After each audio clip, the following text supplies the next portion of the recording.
اور یاد رکھیے گا کہ ظہور امام مہدی رضی اللہ تعالیٰ عنہ سے پہلے یہ فتنے اس قدر شدت پکڑ جائیں گے کہ نعیم بن حماد نے حضرت سعید بن مسیب رضی اللہ تعالیٰ عنہ کا فرمان نقل کیا ہے کہ شام میں اتنے فتنے برپا ہوں گے کہ ایک مقام پر جو ہی فتنہ ختم ہوگا دوسرے مقام پر شروع ہو جائے گا۔ فرمایا اسی دوران فَلَا تَتَنَاهَا حَتَّى يُنَادِي مُنَادٍ مِّنَ السَّمَاءِ إِنَّ أَمِيرَكُمْ فُلَانٌ، اس وقت تک یہ فتنے رکیں گے نہیں جب تک آسمان سے ایک منادی کی ندا نہ آ جائے کہ تمہارا امیر فلاں ہے۔ یعنی امام مہدی رضی اللہ تعالیٰ عنہ کی آمد ہو چکی ہے، ان کا ظہور ہو چکا ہے۔ یہ حدیث نعیم بن حماد کی کتاب الفتن میں ہے جو امام بخاری اور امام مسلم کے استاذ ہیں۔ اور دوسری روایت میں ہے کہ آسمان سے یہ آواز آئے گی، هذا خلیفۃ اللہ المہدی فاسمعوا له واطیعوه، یہ اللہ کا خلیفہ المہدی ہے، اس کی اطاعت کرو۔ اور یہ آواز مشرق و مغرب میں گونج اٹھے گی،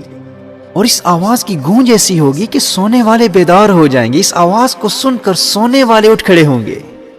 اور امام مہدی مدینہ منورہ میں ہوں گے اور مدینہ منورہ سے مکہ مکرمہ پہنچ کر اقتدار سنبھالیں گے۔ اور پھر کچھ وقت گزرنے کے بعد امام مہدی رضی اللہ تعالیٰ عنہ پر حملے کے لیے سفیانی اپنی فوج بھیجے گا، اور سفیانی کی یہ فوج بیدا کے مقام پر زمین میں دھس جائے گی۔ اب چونکہ سفیانی کی اس فوج کا زمین میں دھس جانا امام مہدی کے ظہور کی علامات میں سے ایک واضح علامت ہے۔ اہل علم نے احادیث کی روشنی میں اس علامت کو ظہور مہدی کی ایک بڑی اور واضح علامات میں شمار کیا ہے۔ جب سفیانی کی فوج زمین میں دھس جائے گی، اس علامت کے ظاہر ہونے کے نتیجے میں دنیا بھر کے اہل اللہ، اولیاء اللہ، ابدال الشام، شام کے بڑے بڑے ابدال، اور اصائب عراق مکہ مکرمہ میں کعبۃ اللہ کے سامنے مقام ابراہیم اور رکن حجر اسود کے درمیان امام مہدی رضی اللہ تعالیٰ عنہ کے ہاتھ پر بیعت کریں گے۔ اور حضرت عبداللہ ابن عباس رضی اللہ تعالیٰ عنہ کی روایت کی روشنی میں اصحاب کہف بھی امام مہدی رضی اللہ تعالیٰ عنہ کے مددگاروں میں شمولیت کے لیے آ جائیں گے۔ اور امام بدر الدین عینی علیہ رحمہ نے عمدۃ القاری صحیح بخاری کی شرح میں اپنی تحقیق کی روشنی میں اس حدیث کی سند کو مرفوع لکھا ہے۔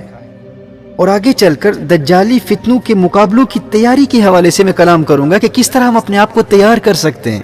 اگر ہم اس وقت زندہ ہوئے یا ہماری اولادیں اس وقت موجود ہوں تو دجالی فتنوں سے بچنے کے حوالے سے ہماری حفاظت کے لیے روحانی اور مسنون طریقے کیا ہیں۔ اس ضمن میں سورۃ الکہف کی اہمیت اور سورۃ الکہف اور اصحاب کہف کا جو آپس میں باہمی ربط ہے، اس پر انشاءاللہ آگے چل کر تفصیل سے کلام کروں گا۔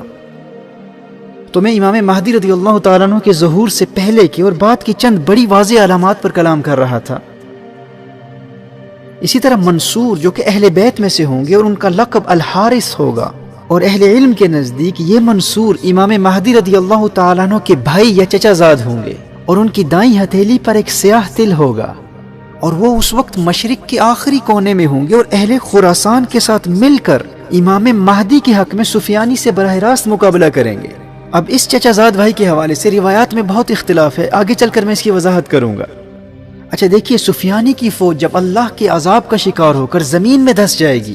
اس کے بعد کے زمانے میں جب اہل اللہ امام مہدی کے ہاتھ پر بیعت کر چکے ہوں گے اور عام مسلمان بھی امام مہدی رضی اللہ تعالیٰ عنہ کے ہاتھ پر بیعت ہو چکے ہوں گے، پھر وہ وقت آئے گا جب امام مہدی رضی اللہ تعالیٰ عنہ سفیانی سے جنگ کے لیے روانہ ہو کر حد شام تک سفر کریں گے، اور سفیانی کو گرفتار کر کے امام مہدی رضی اللہ تعالیٰ عنہ کی بارگاہ میں لایا جائے گا، اور امام مہدی رضی اللہ تعالیٰ عنہ سفیانی کو قتل کریں گے، اور یہاں امام مہدی رضی اللہ تعالیٰ عنہ کے ذریعے سفیانی کی تباہ کاریوں، فسادات اور ظلم و ستم کا سلسلہ ختم ہو جائے گا۔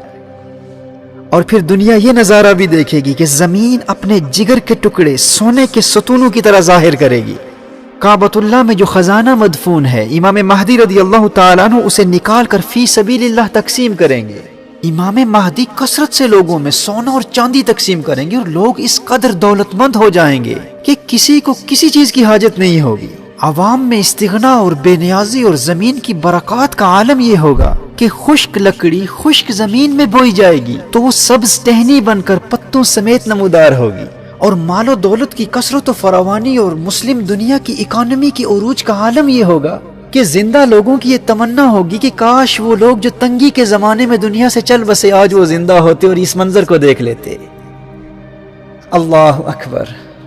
دیکھیے، آج جب پورا عالم کفر اسلام کے چراغ کو بجھانے کی جد و جہد میں کوشاں ہے اور تمام مسلم دنیا انتہائی قسم پرسی اور پسماندگی کی کیفیت میں ہے، جب ایسے مایوس کن حالات میں ہم ان احادیث کو سنتے ہیں تو امید کی ایک کرن نظر آتی ہے، اور یہی وہ امید ہے جو ہمارے اندر ہمت اور حوصلہ اور محنت کا جذبہ بیدار کرتی ہے کہ وہ دن دور نہیں ہے جب ملت اسلامیہ کو اس کے عروج رفتہ سے دوبارہ آشنا کرایا جائے گا، ہمیں ہماری کھوئی ہوئی وراثت پھر ملے گی۔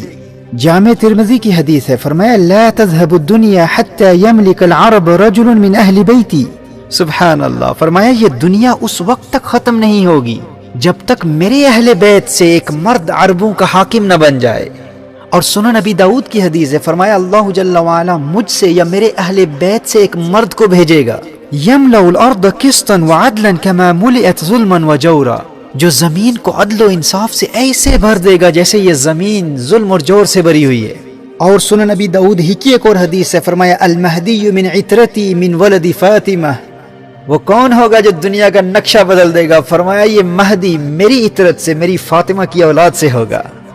سبحان اللہ، یاد رکھنا وہ مرد مجاہد جو آج کے اس مفلسی، غربت، قسم پرسی، پسماندگی اور ظلم و ستم کے زمانے کو عدل و انصاف، امن و آشتی، محبت اور رواداری، دولت اور خوشحالی کے زمانے میں بدل دے گا۔ وہ کون ہوگا؟ وہ فاطمہ تو زہرا کی اولاد میں سے ہوگا، اس کی رگوں میں میرے آقا کا خون دوڑ رہا ہوگا۔ اور امام برزنجی نے الاشاع لاشراط الساعہ میں لکھا ہے کہ یہ وہ دور ہوگا جب آل محمد سے بغض رکھنے والے دنیا سے مٹ جائیں گے، تمام مخلوق اس زمانے میں آل محمد سے محبت کرنے والی ہوگی۔ اچھا، امام مہدی کے دور حکومت میں جو امن و خوشحالی کا دور ہوگا، مال و دولت کا دور ہوگا، جب مسلم دنیا کی اکانومی اپنے عروج پر ہوگی، جس میں وہ کثرت سے سونا اور چاندی تقسیم کریں گے، یہ خوشحالی کا زمانہ انہی 7 سالوں میں ہوگا جو الملحمۃ الکبریٰ سے پہلے ہوں گے۔ یعنی یہ وقت اس سب سے بڑی عالمی جنگ، اس آرمگیڈن سے پہلے آئے گا، اور اس الملحمۃ الکبریٰ کے بعد کے زمانے میں امام مہدی رضی اللہ تعالیٰ عنہ قسطنطنیہ بھی فتح کریں گے اور روم کو بھی فتح کریں گے، اور فتح روم اور قسطنطنیہ کی فتح تک دجال کا خروج نہیں ہوگا۔ یعنی الملحمۃ الکبریٰ سے چند سال گزرنے کے بعد قسطنطنیہ اور روم فتح ہوگا، اس کے بعد پھر دجال کا خروج ہوگا۔